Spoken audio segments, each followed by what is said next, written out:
Hi friends and welcome back. Today is the 13th day of the Ugly Art Club's 5-minute challenge. This challenge is to inspire you to set a timer and just get in your studio and play for at least 5 minutes a day. Now for me, it often encourages me to keep going and finish whatever I'm working on. So a lot of times I end up going over that 5 minutes a little bit, but I try to work in a fast and concise way. And the great thing about this is it helps you to practice not to overthink your movements too much. I do a little bit of thinking ahead of time. As you can see, I have a little pile of papers that I gathered together, and I will use those as basically what I pull from as I work.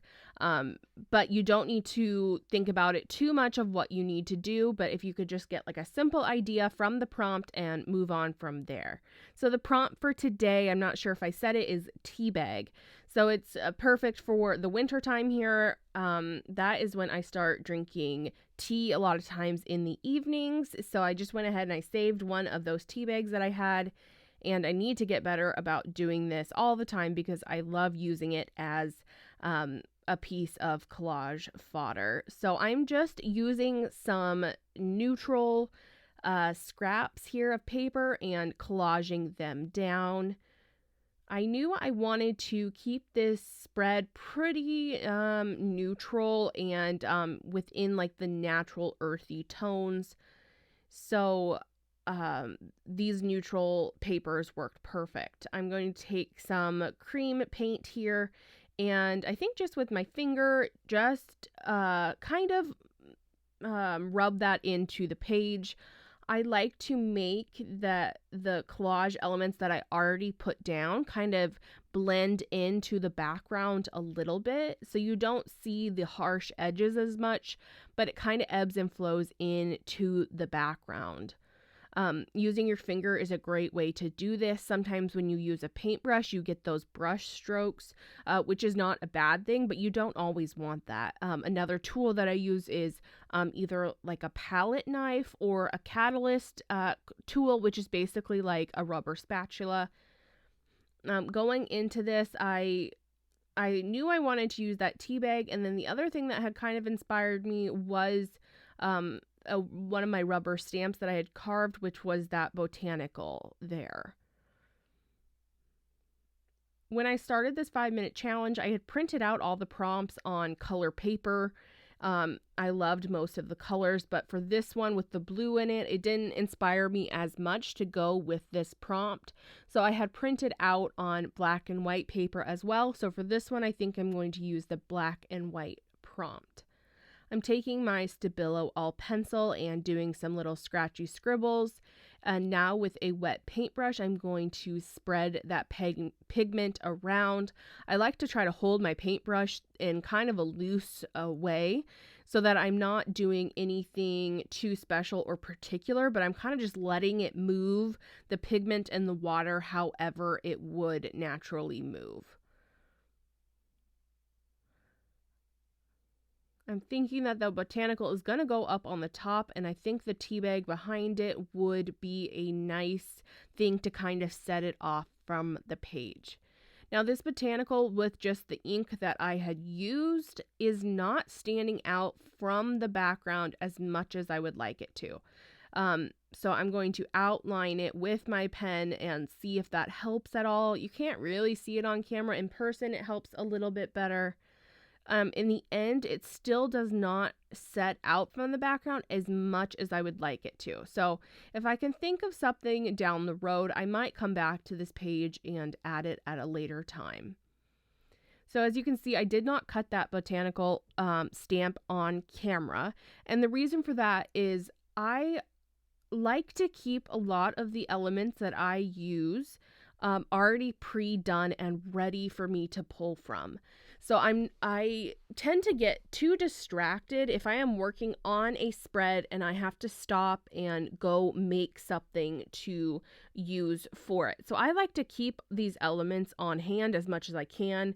The way that I usually work best is to batch create. So I make a lot of one thing all at once and then store it, and then I can use all of those different kind of pieces that I made in my journal at a later time.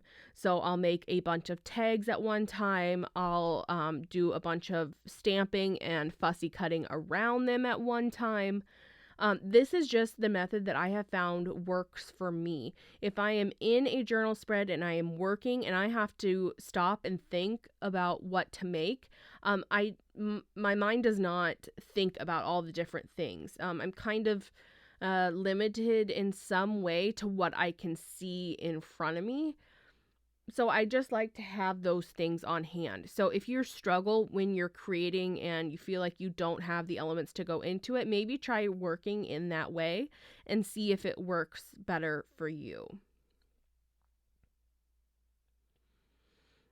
I want to add a little bit of color onto this page, but still keep it in those natural earthy tones. So this is a heavy body acrylic from Golden. And as always, I try to list the supplies that I use down in the description below. If I miss something or you have further questions about any of the supplies, make sure to leave a comment and I will do my best to get back to you and find the answers. So I'm trying to spread it a little bit on this stamp here. Again, I just want to set it out from the background. I did not mean to get that much on the page, but it is what it is.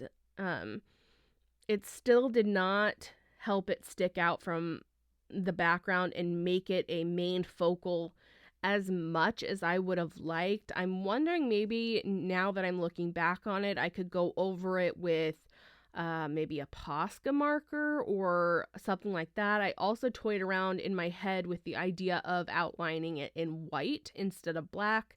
Maybe that would help. So I think it's just a matter of toying around with a few different ideas and landing on something. In the end, I like how this spread turned out, but if I had one complaint, it would be that just does not read as bold as I originally had intended. I have a little bit of piece of that Teabag left over, so I'm going to add it to the bottom, and I put glue on to the page there, and then I kind of crumpled it with my fingers, giving it a little bit more dimension and texture so that it did not lay completely flat. As you can see here, this is where I'm toying around with the idea of outlining it in white. In the end, I don't think it would do what I wanted it to do, and since the background is white, it would just kind of blend even more together than what I wanted. And here I'm toying around with the idea of maybe doing a little pattern on the inside of it. So there really is no right or wrong with what you're doing. You just have to keep playing around and try different things. I'm adding a few little art marks into the background, getting a little bit more of that black color across the page. If you're looking for more sources of inspiration in your artwork, make sure to go check out all my other videos that I have posted. Check me out on Instagram. I post every day what I've been working on and different projects. And also go check out the Ugly Art Club. They come out with new videos from the instructors every month, and they are a fun group to be a part of. So I have all that information for all those resources listed down below. Thank you guys so much for watching, and I cannot wait to see you tomorrow for day number 14. Have a good one.